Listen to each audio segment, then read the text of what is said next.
தோழர் வணக்கம் தோழர். வணக்கம் தோழர். வணக்கம் தோழர். நல்லா இருக்கீங்களா? நல்லா இருக்கு. நீங்க எப்படி இருக்கீங்க? சூப்பரா இருக்கேன் தோழர். தேர்தல் நெருங்க நெருங்க நமக்கு புது வகையான தரவுகள் புதுசா கிடைச்சிருக்கு. டெய்லி அப்டேட் ஆகிட்டே இருக்கணும். ஆமா, டெய்லி அப்டேட் ஆகி இருக்கும். அரசியல் களத்தில் நடக்கிறத வச்சு நமக்கு கணிச்சிடலாம் இல்லையா? ஆமா, இந்த மாதிரிதான் நடக்க போகுது அப்படின்ற மாதிரி புரிஞ்சுக்கலாம் இல்லையா? ஆமா. சோ அதன் அடிப்படையில அதல பாதாளத்தில் திராவிட முன்னேற்ற கழகத்தினுடைய ஓட்டுகள், அதாவது அதல பாதாளத்தில் சரியும் திராவிட முன்னேற்ற கழகத்தினுடைய ஓட்டுகள் தாங்கி பிடிக்கும் திருமாவளவன் அவர்கள் நெல்சன் சேவியர் போட்டு உடைத்த உண்மை, இந்த ஒரு கண்ணோட்டத்தின் அடிப்படையில் தான் இன்னைக்கான காணொலியை பார்க்க போறோம். ஆமா ஆமா, அதாவது நெல்சன் சேவியர் என்று சொல்லப்படுகின்ற ஒரு பத்திரிகையாளர் இருக்கு. பத்திரிகையாளர் நல்ல ஒரு கேள்வி கேட்கக்கூடியவர், ஸ்ட்ராட்டஜிஸ்ட் மத்தவங்க எடுத்துக்கலாம். சோ நெல்சன் சேவியர் என்ன பண்ணியிருக்காருன்னா, ஒரு 2 பேட்டிகள் எடுத்திருக்காரு. விடுதலை சிறுத்தைகள் கட்சியினுடைய முக்கியமான ஆட்களை 2 நபர்களை பேட்டி எடுத்திருக்காரு. ஆமா, அந்த பேட்டியின் மூலமாக திராவிட முன்னேற்ற கழகத்தினுடைய வாக்கு வங்கிகள் அத்தல பாதாளத்தில் சரித்து கொண்டிருக்கின்றது, அந்த ஓட்டுகளையே தாங்கி பிடிப்பது அண்ணன் திருமாவர்கள் தான் அப்படின்ற மாதிரி ஒரு உண்மையை போட்டு உடைச்சிருக்காரு. அந்த மேட்ரு என்ன, அதற்கு பின்னாடி இருக்கிற அரசியல் என்ன, திராவிட முன்னேற்ற கழகத்தினுடைய ஓட்டுகள் இந்த அளவுக்கு அதல பாதாளத்தில் போவதற்கான முக்கியமான காரணங்கள் என்ன, இது எல்லாத்தையுமே முழுவதுமாக இந்த காணொலியில பார்த்தலாம். சரிங்களா? நண்பர் அனைவருக்கும் உரிமைக்கரம் தொலைக்காட்சியின் சார்பாக இனிய வணக்கம். நாங்க படிமத்து பார்த்துட்டோம், இனி ஜென்மத்துக்கும் எங்களால குடிய முடியாது. அதனால நாங்க சண்டை போட போறோம். தோழர் நெல்சன் சேவியர் என்று சொல்லப்படுகின்ற ஒரு ஊடகவியலாளர், அவர் ஒன் இண்டியா சேனலுடைய ஹெட்டா வேலை பார்க்கிறாரு. அவர் திமுகவுடைய ஒரு அனுதாபியும் கூட. பல இடங்கள்ல தன்னை அப்படிதான் அவர் காட்டிக்கிறாரு. அவர் சில தினங்களுக்கு முன்பாக விடுதலை சிறுத்தைகள் கட்சியுடைய நிறுவனர் அண்ணன் திருமாவளவன் அவர்களை ஒரு இன்டர்வியூ பண்றாரு. சரிங்களா? அதே மாதிரி ஒரு 2-3 நாட்களுக்கு பின்பாக விடுதலை சிறுத்தைகள் கட்சியினுடைய திருப்போரூர் எம்எல்ஏ SS பாலாஜி அவர்களையும் கூட ஒரு நேர்காணல் பண்றாரு. இந்த 2 நேர்காணலுமே நெல்சன் சேவியர் அவர்கள் சுத்தி வளைச்சு 360 டிகிரிலையுமே கேட்ட கேள்விகள் என்னன்னு பார்த்தோம்னா, பாமகவை எப்படியாச்சும் திராவிட முன்னேற்ற கழகத்துக்குள்ள கூட்டிட்டு வரணும். அதாவது அவங்க விசிகாவை வெளியேற்றணுன்ற மாதிரி எண்ணத்துல அவங்க கேள்வி கேட்கல. விசிகாவும் உள்ள இருக்கட்டும், பாமக உள்ள வர்றதுல உங்களுக்கு என்ன பிரச்சனை, பாஜகவை எதிர்ப்பதற்கு பாமக உள்ள இந்த திமுக கூட்டணியை பலப்படுத்துறதுல ஒன்றும் தப்பு கிடையாதுல்ல. சோ இந்த ஒரு கோணத்துல பாமகவை புனிதப்படுத்துகின்ற விதமாகவே என்ன பண்றாருன்னா நெல்சன் சேவியர் பேசுறாரு. சரி, இந்த மாதிரி ஒரு பேசுறாரு இல்லையா, இதனுடைய நோக்கம் என்னவாக இருக்கு அப்படின்னா, கடந்த 2021 தேர்தல்ல இப்ப இருக்கிற இந்த கூட்டணி தான் தேர்தலில் போட்டி போட்டு அபார வெற்றி பெற்றாங்க. அப்ப இந்த 2026ல மட்டும் எதற்காக பாமக உள்ள கொண்டு வருவதற்கான வேலை பாக்குறாங்க? இந்த இடத்துலதான் நம்ம என்ன புரிஞ்சுக்கணும் அப்படின்னு பார்த்தோம்னா, திமுக தன்னுடைய செல்வாக்க இழந்திருக்கிறது, சரிஞ்சிருச்சு. அதனுடைய அதல பாதாளத்துக்கு போயிருச்சு. பலம் சரிஞ்சிருக்கு. எப்படி சரிஞ்சிருக்கு அப்படின்னு பார்த்தோம்னா, பல்வேறு விடயங்களா நம்ம சொல்லலாம், அடுக்கிட்டே போலாம். முதல் விடயத்தை சொல்றோம் அப்படின்னு பார்த்தோம்னா, தலைவர் கலைஞரை யார் இந்த இடத்துல இந்த தமிழ்நாட்டுல ஒரு தெய்வமா பார்த்தாங்க என்றால் அரசு ஊழியர்கள். கண்டிப்பா. யாரெல்லாம் அரசு பணியில இருந்தாங்களோ அவங்க எல்லாம் கலைஞர் தெய்வமா பார்த்தார்கள். அது கலைஞர் அவர்களுமே நிறைய செஞ்சார், நிறைய செய்திருக்கிறாரு. அதை இல்லைன்னு சொல்ல முடியாது. ஆனா இன்றைக்கு அப்படியே தளபதி ஸ்டாலின் ஆட்சியில அப்படியே அவர் கொடுத்த வாக்குறுதியை கூட இன்னைக்கு நிறைவேற்ற முடியாம அவங்க என்ன பண்ணிட்டாங்கன்னா, அப்படியே திமுகவை நம்பியே வாழ்ந்த அரசு ஊழியர்கள் எல்லாமே இன்றைக்கு ஜாக்டோ ஜிஎம் அமைப்பு மூலமா விஜயை சந்திச்சிருக்காங்க. விஜய் போய் சந்திக்க போயிட்டாங்க. விஜயை சந்திச்சுட்டாங்க. விஜய் சந்திக்கிறாங்கன்னா அவங்க திராவிட முன்னேற்ற கழகத்தின் மீது நம்பகத்தன்மை இழந்துட்டாங்கன்னு. ஆமா, 5 ஆண்டுகள் ஆட்சி முடிய போதே ஒண்ணுமே செய்யலையே. பழைய பென்ஷன் திட்டம், ஓய்வூதிய திட்டம் எதுவுமே இல்லையே, நிரந்தரம் பண்ணல, எதுவுமே பண்ணலையே. அவங்களுக்கான டிஏ லொட்டு லூஸ்க்கு நிறைய கட் பண்ணிருக்காங்க. சோ இதெல்லாம் ஜாக்டோ ஜியை எவ்வளவோ முன் கோரிக்கை வைத்தாலும் திமுக இதுவரை கண்டுகொள்ளாத விளைவா சரி நம்ம விஜயை சந்திக்கலாம் அப்படின்னு விஜயை நோக்கி நடந்து விட்டார்கள். இது ஒரு 6% வாக்குகளை திமுகவுக்கு டோட்டலா க்ளோஸ் பண்ண அது திமுக ஓட்டு தான். ஆமா, புரியுதுங்களா? இதோட சேர்த்து இன்னொரு விடயமும் இருக்கு. ஏன்னா இப்ப அவங்க ஏன் திமுக இருந்து ஏன் விஜய்கிட்ட போனாங்க, ஏன் அவங்க அதிமுக போகல? ஏன்னா அதிமுகவும் சரியில்லைன்னு சொல்லிதான் அவங்க திராவிட முன்னேற்ற கழகத்தை தேர்ந்தெடுத்தாங்க. எடப்பாடி நம்பினாங்க. ஆமா, எடப்பாடி என்ன பண்ணாரு, ஏமாத்திட்டாரு. அதனால திராவிட முன்னேற்ற கழகத்தை தேர்ந்தெடுத்தாங்க. இப்ப திராவிட முன்னேற்ற கழகம் ஏறக்குறைய ஒரு 4.5 வருஷம் ஆட்சியில இருந்துட்டாங்க, இன்னும் கூட வாக்குறுதி நிறைவேற்றல. அதனால அவங்க விஜயை நோக்கி நகர்றாங்க. சோ அதனால அரசு ஊழியர்களுடைய ஒட்டுமொத்த வாக்குகளுமே டோட்டல் அதல பாதாளத்துக்கு போயிருச்சு. பல்வேறு பிரிவுகளா கூறுகளா பிரியுது அந்த வாக்கு. அந்த பேலன்ஸ் சரி பண்ணணும் அப்படின்னு பார்த்தோம்னா யாராவது ஒரு ஆளை உள்ள கூப்பிட்டாங்க. அப்ப என்ன நினைக்கிறாங்க அப்படின்னு பார்த்தோம்னா, பாட்டாளி மக்கள் கட்சி பார்த்தோம்னா அதாவது அவன் திருமாவளவன் ஒரு ஸ்டாண்ட் எடுக்கிறாரு.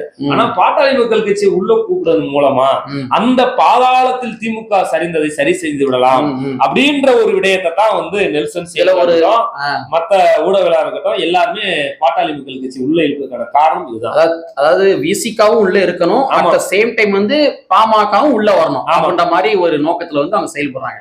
இதுல ஒரு வேடிக்கை நீங்க பாத்தீங்களா, அதாவது சமூக நீதி பேசிக் கொண்டிருக்கின்ற ஒரு கட்சி, பெரியாரியம் பேசிக் கொண்டிருக்கின்ற ஒரு கட்சி, சாதி ஒழிப்பை பேசிக் கொண்டிருக்கின்ற ஒரு கட்சி, அந்த கட்சி கடைசியில வேற வழியே இல்லாம சாதி ஓட்டு நம்புறவங்க வந்துட்டாங்க பாத்தீங்களா. அது காரணம் என்ன நினைக்கிறீங்க? அவங்க எல்லாம் வந்து சாதி அமைச்சரவை நம்புவதனுடைய விளைவுதான். ஆமா, அவங்க வந்து பார்த்தோம்னா சமூக நீதி அமைச்சரை நம்பி இருந்தால் இந்த நிலை வந்திருக்காரு திமுகவுக்கு. ஒவ்வொரு அமைச்சருமே சாதி ரீதியா செயல்படுகிறார்கள். அண்ணன் சங்கத்தமிழன் கூட வந்து சொன்னார், வெளிப்படையா நான் சொன்னா என்னை கட்சியை விட்டு நீக்கிறார் அப்படின்னு.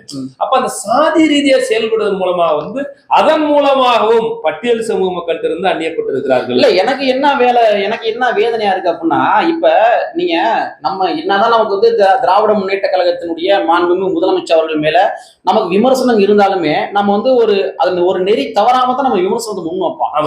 ஆனா நம்ம மருத்துவர் ராமதாஸ் அவர்கள் சில தினங்களுக்கு முன்னாடி என்ன சொன்னார்னா, நான் வந்து உன்ன கோட்டையில பாக்கணுமா, யார நம்ம முதலமைச்சர் சந்திக்கணுமா, நான் வந்து உன்ன கோட்டையில பாக்கணுமா, அது எனக்கு அவமானமா இருக்குது அப்படின்னு சொல்லி இவ்வளவு கீழ்த்தரமாக பேசிய பாமகவை இவங்க எப்படி உள்ள கொண்டு வருவதற்காக வேலை பார்க்கறாங்க. இது வந்து ஒரு அரசியல்ன்ற ஒரு கடந்து சுயமரியாதை அப்படின்ற விஷயத்துல கூட அவங்க சுயமரியாதையை கூட இழக்க தயாராயிட்டாங்கன்றதான் பார்க்க முடியும். செல்ஃப் ரிலையன்ஸ் இந்த இடத்துல இல்லைன்னு தான் நம்ம புரிஞ்சுக்கிறோம். செல்ஃப் ரெஸ்பெக்ட்னு ஒண்ணு தேவை, செல்ஃப் ரிலையன்ஸ்ன்றது வேணும். ஆனா இன்னைக்கு டிஎம்கே, ஆனா இன்னைக்கு இருக்கக்கூடிய டிஎம்கே முக்கிய ஆதரவாளர் எஸ் வி சேகர் கூட ஒரு பேட்டியில சொல்லும்போது சொல்றாரு, அரசியல்ல வந்து நிரந்தர நண்பனும் இல்ல நிரந்தர எதிரியும் இல்ல அப்படின்னு ஒரு பாயிண்ட் வைக்கிறாரு. இருந்தாலும் ஒரு பாமக வைக்கிறாரு. சொல்றேன், ஒரு பெரியாரியம் பேசுகின்ற கட்சி, ஒரு சாதியை தூக்கி பிடிக்கின்ற கட்சி கூட எப்படி நீ உள்ள வாங்கன்ற மாதிரி கேட்ட திறந்து வைப்பாங்க. இது வந்து கொள்கைக்கு அழகு கிடையாது. அதான் நீங்க சொன்ன மாதிரி நல்லா அழகா சொன்னீங்க. கலைஞர் அவர்கள் இருந்த காலகட்டத்துல அரசு ஊழியர்கள் எல்லாமே வந்து திராவிட முன்னேற்ற கழகத்தை நம்பினாங்க. ஆனா இன்னைக்கு அரசு ஊழியர்கள் கைவிடுகின்ற அளவுக்கு போயிருக்கிறாங்க அப்படின்னா திராவிட முன்னேற்ற கழகத்தினுடைய கொள்கை தடுமாற்றங்கள் தான் ரொம்ப காரணம். இல்ல கொள்கை தடுமாற்றத்துக்கு காரணம் என்ன அப்படின்னா, தேர்தல் நேரத்துல நம்ம ஏதாவது கொடுத்து ஓட்டு வாங்கிக்கலாம் அப்படின்னு ஒரு கான்செப்ட் வந்து இயற்கையா இருக்கு. ஆனா அதை தாண்டி வந்து மக்கள் வந்து பார்த்தோம்னா இந்த அரசு ஏதாவது செய்யுமா அப்படின்றத வந்து மக்கள் எதிர்பார்க்கிறாங்க. குறிப்பா வந்து விவசாயிகள் எதிர்பார்க்கிறாங்க. விவசாயிகளை தாண்டி வந்து அன்றாட அன்னங்காட்சின்னு சொல்லக்கூடிய சாமானிய மக்களும் எதிர்பார்க்கிறாங்க.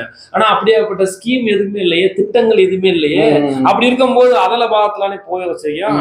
அந்த அதால பாகத்துல போனது ஒரு ஊரா இருந்தாலும் கூட இன்னொரு விடயம் அமித்ஷா ஒரு குண்டை போட்டிருக்காரு தெரியுமில்ல. ஆமா, நீங்க அமித்ஷா சொன்ன ஸ்டேட்மெண்ட்டை நம்ம வந்து எளிதா வந்து கடந்து போயிட முடியாது. அவர் வந்து ஓப்பனா சொல்றாரு, திராவிட முன்னேற்ற கழகத்துல பல தலைமைகள் வந்து உருவாகுன்றாரு.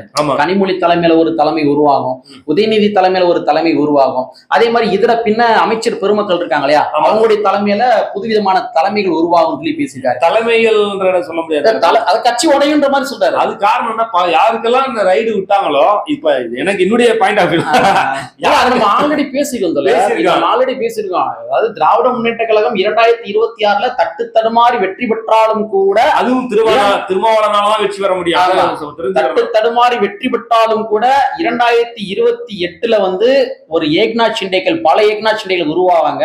அதன் மூலமாக திராவிட முன்னேற்ற கழகம் வீழ்ச்சி அடையும் தான் பேசியிருந்தோம். அந்த ஏக்நாத் ஷிண்டே சொல்றோம் இல்லையா, அந்த வரிசையில நீங்க எடுத்துக்கிற திமுக அதெல்லாம் வந்து நாங்க அட்வான்ஸா சொல்றோம், இதெல்லாம் நடக்கலாம் வாய்ப்பு இருக்கு.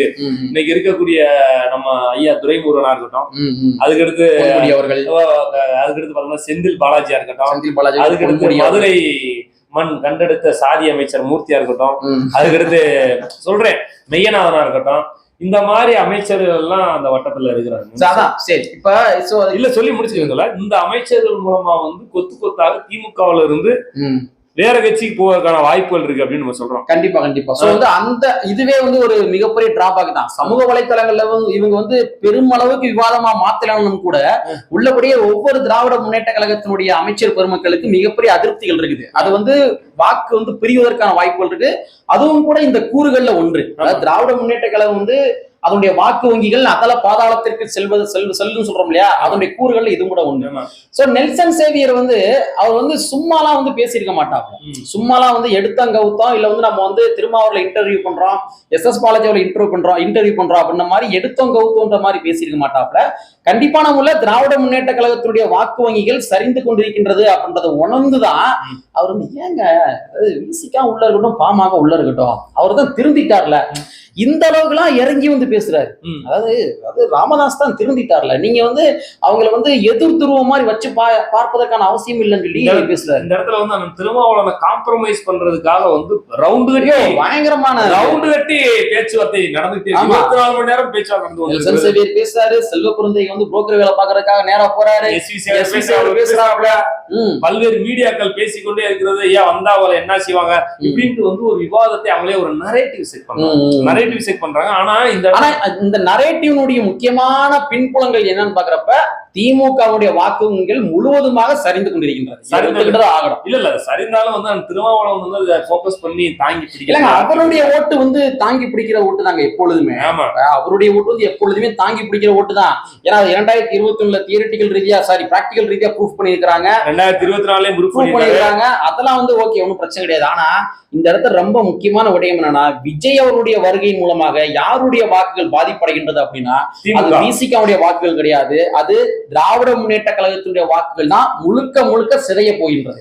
அந்த அச்சத்தினாலதான் அவங்க பாமக உள்ள கொண்டு வர பாக்குறாங்க. நான் என்ன சொல்றேன், நீங்க பாமக உள்ள கொண்டு வர்றதுக்கு முயற்சி பண்றதுக்கு பதிலா சிறுபான்மை இயக்கங்களை பூரா ஒட்டுமொத்தமா ஏன் நீங்க வந்து திமுக கொண்டு வரக்கூடாது? இல்ல, சிறுபான்மை மக்கள் ஆல்ரெடி வந்து நான் என்ன சொல்றேன், தனித்தனியா பல்வேறு வேற கட்சியில போறது, விஜயோட போய் சார்றது அப்படிலாம் இருக்காங்க இல்லையா, அந்த அணியெல்லாம் நீங்க ஆர்கனைஸ் பண்ணக்கூடாது.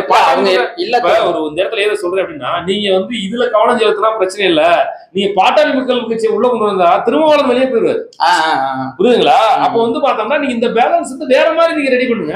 அது ஒண்ணுமே பண்ண முடியாது. நீங்க யாரை கொண்டு வருவீங்க? அடுத்து நீங்க யாரதான் கொண்டு வருவீங்க? ஏதாவது மக்கள் நல திட்டங்கள் செஞ்சா சரி பண்ண முடியும். நீங்க உங்களுடைய அரசியலை நீங்க சரியா செய்யணும், உங்களுடைய செயல்பாடுகள் உங்களுடைய வாக்குறுதியை நீங்க சரிவர நிறைவேற்றணும். நீ அந்த மாதிரி நிறைவேற்றினாதான் நீங்க வந்து அந்த ஓட்டு இழக்கிறது பேலன்ஸ் பண்ண முடியும். ஆனா இன்னைக்கு 4.25 வருஷம் ஆச்சு. இல்ல 4.25 வருஷம் ஒரு 6 மாசம் இருக்கு. நீங்க வந்து பார்த்தோம்னா குறிப்பா வந்து பட்டியல் சமூக மக்களுக்கும் சிறுபான்மை மக்களா இருக்கட்டும், பழங்குடியின மக்கள், இவங்களுக்கு செய்ய வேண்டியதை ஒரு மினிமமாவது ஒரு செஞ்சுட்டாங்க அப்படின்னு பார்த்தோம்னா ஓரளவுக்கு வந்து பார்த்தோம்னா திமுக தப்பிக்கிற வாய்ப்பு. அதைத்தான் சொல்றான். அதாவது சொல்றான், யாருங்களேன், பழங்குடியின மக்களும் சரி, SC மக்களும் சரி, சிறுபான்மை மக்களும் சரி, இவங்களுடைய வாக்குகள் எல்லாமே சாலிடா யாரு போகும்னா அது திருமாவளவன் தான் போகும். ஆமா, திருமாவளவனுடைய ஓட்டு வந்து இங்க வந்து பிரச்சனை கிடையாது. அவருடைய ஓட்டு எப்பொழுதுமே அவர் எந்த பக்கம் இருக்கிறா அங்கதான் போகும். நாளைக்கே விஜய் போயிட்டா இருந்துச்சுங்களேன், இந்த ஓட்டுகள் விஜய்க்கு போகும். ஆமா, நாளைக்கே வந்து அதிமுக போயிட்டு அவரு போக மாட்டாரு, ஏன்னா பாஜக கூட்டல இருக்கு. ஒருவேளை போனாலும் கூட இந்த ஓட்டு அப்படியே போகும். திருமாவை நம்பிதான் வந்து இங்க பழங்குடியின மக்களுடைய ஓட்டு, SC மக்கள் இருக்காங்க, அதே மாதிரி சிறுவன் மக்கள் இருக்காங்க. அது மட்டும் கிடையாது. இப்ப திமுக வாக்கு இந்த அளவுக்கு அதல பாதாளத்துக்கு போனது காரணம் யாரு? விஜய் அவர்கள். ஆமா, விஜய் தான். இப்ப நீங்க சொல்ல தெரியுமா, திருமா வந்து அப்படி ஒரு ஸ்டாண்ட் எடுத்து பாமக உள்ள திமுகவுல வந்து அதிமுகவுல பிஜேபி இருக்கு, 2 பக்கட்டும் போல, ஏன் அவரே விஜய் கூட்டணிக்கு போனோம்? அவர் இப்படியும் செய்யலாம்ல, முதலமைச்சர் வேட்பாளர் ஏன் திருமாவளவனே வரக்கூடாது? 2026 ஏன் வந்து 234 தொகுதியிலையும் பானை சின்னம் போட்டியிடணும் ஏன் நினைக்க கூடாது? இதுவரைக்கும் காத்திருந்தா நம்மள வந்து அந்த மாதிரி சூழல்ல உருவாக்கிட்டாங்கன்னா அந்த மாதிரி பாட்டாளி மக்கள் கட்சி ஒருவேளை உள்ள வந்தால் ஏன் திருமாவளவன் தலைமையில 2026 ஏன் ஒரு முதலமைச்சர் வேட்பாளரா கேட்டுட திருமாவளவனே நிக்க கூடாது? ஏன் 234 மக்கள் உருவாகிறதுக்கான கூட்டணியே கிடையாதுங்க, இது வெற்றி கூட்டணிங்க, அந்த முடிஞ்சு வச்சுக்க. அது ஒரு சாப்டர். ஆனால் இனி ஒரு திருமாவளவன் உருவாகுனா அந்த கூட்டணி குறைஞ்சது பொது தொகுதியில 50 தொகுதி ஜெயிக்க எழுதி வச்சு. சோ அதுக்கு வாய்ப்பு இருக்கு, நடக்காது. ஆனா நடந்தாலும் ஆனா அது உண்மை என்ன அப்படின்னா, நீங்க நல்லா நோட் பண்ணி பாருங்களேன், இந்த அரசியல் களத்துல என்ன நடக்குது அப்படின்னா தனிப்பெரும் மெஜாரிட்டி வந்து யாருக்குமே கிடைக்காது. அது திமுக இருந்தாலும் சரி, அதிமுக இருந்தாலும் சரி, விஜயா இருந்தாலும் சரி, தனிப்பெரும் மெஜாரிட்டி யாருக்குமே கிடைக்காது. இங்க எல்லா கட்சிகளுமே கூட்டணியை நம்பிதான் இருக்குது. ஆனா நெல்சன் சேவியர் போடுகின்ற திட்டம் என்ன அப்படின்னா, இந்த தனிப்பெரும் மெஜாரிட்டி திமுக பெற்றுவிட வேண்டும் என்ற காரணத்துக்காக இவ்வளவு மெனக்கிறாரு. இப்ப அவங்க நோக்கம் என்ன அப்படின்னா, தனிப்பெருமை இத்தனை நாள் நம்ம தனிப்பெரும் மெஜாரிட்டில வந்துட்டோம், இனி வரப்போகும் காலங்கள்ல விஜயுடைய வருகை மூலமாக என்ன நடக்கும் அப்படின்னா தனிப்பெரும் மெஜாரிட்டி கிடைக்காது, எல்லாருக்குமே ஆட்சியிலும் அதிகாரத்திலும் பங்கு கொடுத்து ஆகணும், கொண்டு வந்து ஆகணும். இந்த கூட்டாட்சி தத்துவம் உருவாகிவிடக் கூடாது என்ற காரணத்துக்காக தான் நெல்சன் சேவியர் போன்ற ஆட்களை விட்டு பேச விடுறது தனிப்பெரும் மெஜாரிட்டியா வந்து நம்ம வந்துடணும், திமுக வந்துருன்ற காரணத்துக்காக இந்த வேலை பாக்குறாங்க. இல்ல வாய்ப்பு இல்ல, அதுக்கு வந்து வாய்ப்பு இல்ல. திமுக ஆட்சியை அமைத்தாலும் கூட கூட்டாட்சி தத்துவம் தான் உருவாகும் 2026ல. சோ திராவிட முன்னேற்ற கழகத்தினுடைய வாக்கு வங்கிகள் சரிந்துள்ளது, அதல பாதாளத்தில் போயுள்ளது அப்படின்றதான் நிதர்சனமான உண்மை. சோ திராவிட முன்னேற்ற கழகம் தன்னுடைய வாக்குகளை சரி செய்து கொள்ளுமா, இல்லாட்டி அரசனை நம்பி புருஷனை கைவிட்ட கதையா, இங்க பாமக உள்ள கொண்டு வரேன் அப்படின்ற மாதிரி கொண்டு வர மாதிரி வேலை பார்த்துட்டு விசிக அண்ணன் திருமாவளவருடைய வாக்கு வங்கிகளை இழந்து விடுவார்களா அப்படின்றத பொறுத்திருந்து பார்ப்போம். ஆக மொத்தத்துல இந்த 2026 கூட்டாட்சி தத்துவத்தை நோக்கிதான் நகர்கின்றது அப்படின்றது மட்டும் 100% உண்மை என்பதனை கூறிக்கொண்டு, கற்பி ஒன்று சேர் புரட்சி செய் என்று புரட்சியாளர் அம்பேத்கர் அவருடைய வரியை கூறிக்கொண்டு நிறைவு செய்கின்றோம். நன்றி, வணக்கம்.